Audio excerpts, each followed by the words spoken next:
she went on CBS this morning and she said, work-life balance doesn't exist. Come on, you know Scarlett Johansson, $165 million net worth. She was in Black Widow. She went on CBS this morning and she said something that we all kind of know, but here's what I want you to notice. She's not the only one who said it. Emma Grede said it. Barack Obama said it, right? Wildly successful people delivering the same message to you that balance is a myth, to stop chasing it. And guess what? They're half right. And that's the problem, because the half they got right is making you swallow half that's going to keep you stuck. You know what's exhausting? Feeling like you always have to prove yourself at work. It's like, be smarter, be louder, be more visible. Meanwhile, your actual value, it gets lost in the performance of it all. So here's the real question. Are people recognizing your brilliance, or just rewarding your ability to stay on? Take the visibility versus value quiz and find out. I've sat across from so many successful women, VPs, directors, senior managers, in workshops and in closed door sessions. And when a chorus of celebrities tells my clients that balance isn't real, guess what they do? They just accept it.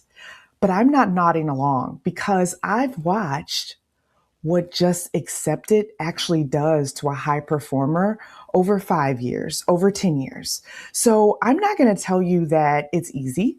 And I'm not saying that they're lying, but what I'm telling you is they stop the advice just a little short of the truth. And that's the whole game. Yeah, I want to pick apart Scarlett Johansson, but before I do, I got to pick on myself. I got to hold up the mirror to myself. I had an awesome job, one that was high visibility. It was demanding, high stakes, the kind of job that made me feel sharp. It made me feel important. It made me feel needed. And because I loved it, that's the part that makes it so hard to admit that I was quietly trading everything else away for it.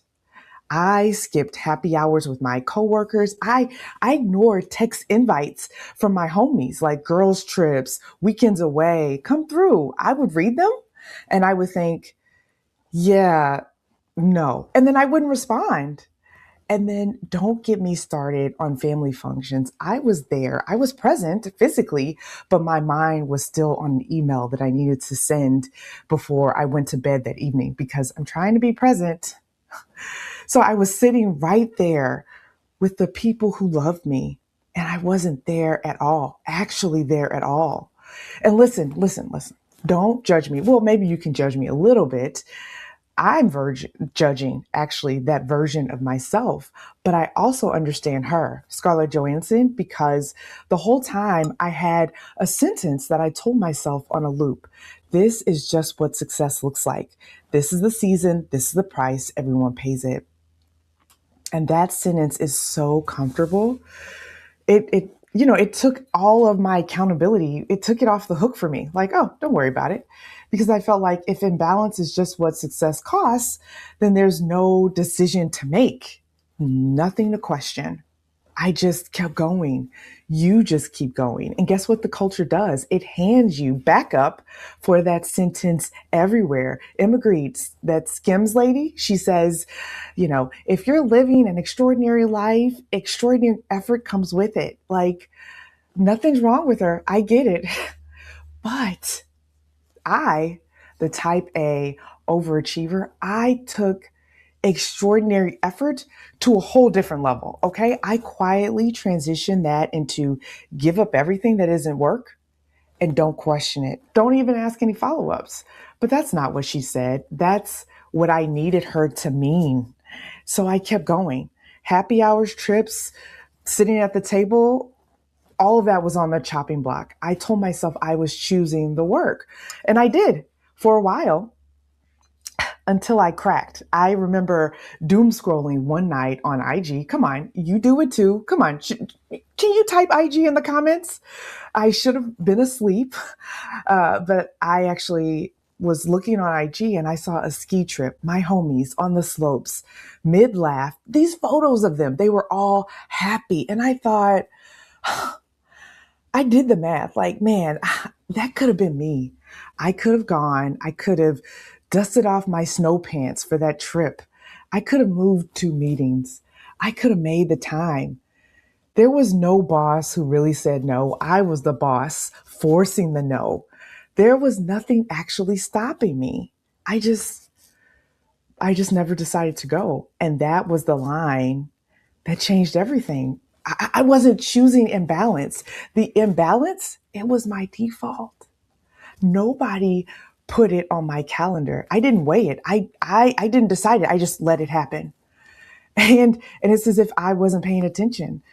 Scarlett Johansson, she was right a little bit, but that ski trip, it taught me the real problem. It was never the balance. The real problem is that I handed my whole life over to a default decision, not a choice that I could actually make, not living with intention. And there's a difference between imbalance you choose and imbalance that you default to. Like an in-chosen imbalance, like it has terms, right? This season, this push, yes, I'm going to do this. And when it ends, I'm going to protect this, this time with my girls. I'm going to protect this vacation time. But a default imbalance, it has no terms. It's just the work quietly eating away at everything that looks like you. That's not a choice. That's not a decision. It's a drift. It's like one of those t-shirts that says, "This is what it takes." The fix isn't finding balance. Scarlett Johansson, she's right, but chasing perfect balance, it's a fantasy. The fix is a decision standard. People are calling it boundaries, but it's a standard that you actually hold. It doesn't get traded away by default, and it's about what has to get a real yes or real no instead of a silent "not right now" that always becomes never. The work will always be there. You know it will. It's the most patient thing in your life, to be honest. But the slopes, the trips, the table, those moments, they don't wait. They happen with or without you in the picture, smiling on Instagram. So I'm going to ask you the same question I had to ask myself. What's your decision standard? Not your goal, not your vibe. What is your standard? And does it get traded away? That happy hour, do you actually go to it? The text? Do you actually answer the dinner where the email tab actually stays closed? I want you to tell me in the comments, honestly, or write it down if you don't want to be brave. My decision standard is. And I want you to fill in the blanks. What is it?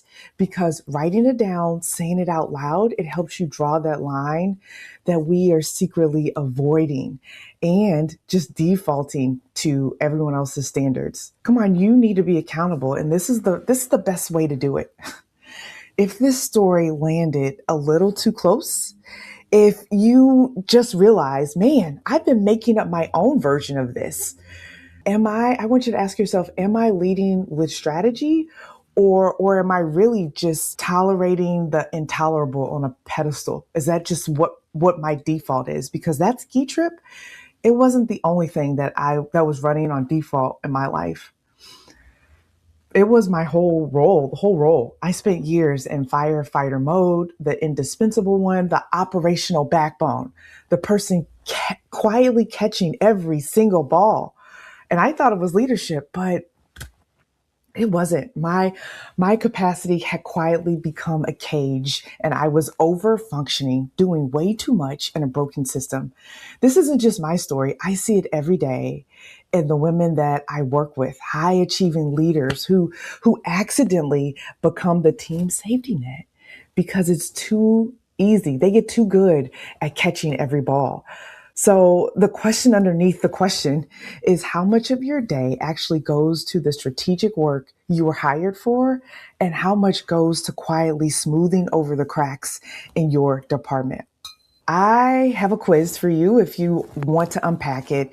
It's quick. It's called Visibility versus Value. It's designed to help you see the invisible roles that you're playing and pinpoint where your capacity, where your decision making, it gets a little murky. Those insights from that quiz, it will open up what you need to do right now. That's the real shift. And it doesn't start with balance. It starts with deciding, putting together that framework. The work will be there, but you being intentional, making decisions about what gets your time and what doesn't, that's the shift. That's what we're doing this week.